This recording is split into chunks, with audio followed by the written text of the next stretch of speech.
Hello.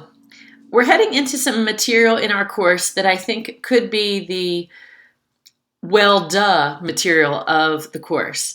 We're going to talk about how informal support is very important to the mental and physical well-being of older persons, duh, and how families are the primary providers of informal social support and caregiving.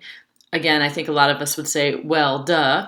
But we're going to talk about more nuanced topics related to these as well, including how families and increasingly are more than just the traditional nuclear family.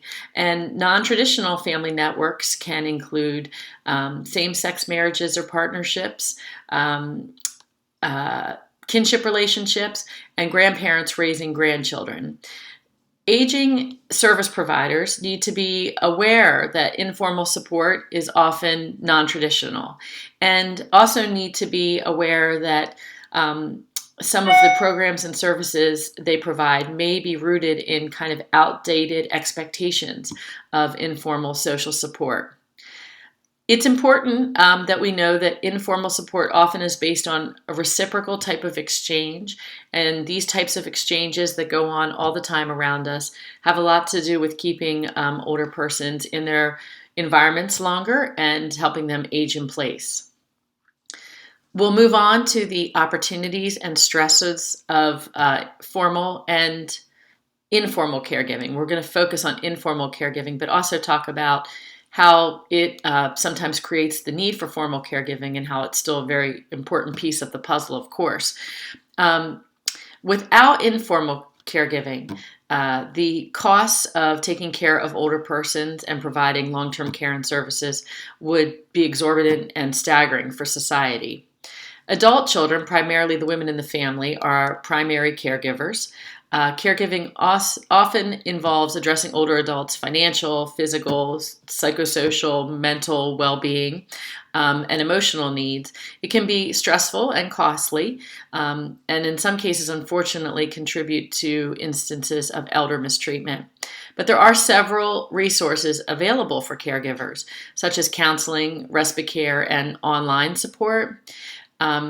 Changes in the social environment and trends these days, such as increased numbers of middle-aged females who are out in the full-time workforce, and also the amount of blended families, have led to more of a need for formal caregiving and has garnered the attention of policymakers. Regardless of ethnicity or socioeconomic status, the majority of families attempt to meet older relatives and older loved ones' long-term care needs for as long as possible. Still today, many people approach residential long-term care, like nursing homes, as the last option that they choose when all resources and other options have been exhausted. One twist on the idea of caregiving that we're going to encounter in this learning module is how older adults, often ones who are part of ethnic minority groups or low-income families, are providing increasingly primary care for grandchildren. And speaking of children, recent studies have seen the development of formal programs to foster informal intergenerational contact between older persons and younger persons. And we often also are seeing a lot of research about the important role that pets are increasingly playing for providing a source of informal support for older people. Both of these trends support the idea that older people really do continue to still cherish their social roles and social interactions in later life, and perhaps more than sometimes thought, desire to remain socially connected. Enjoy the learning module.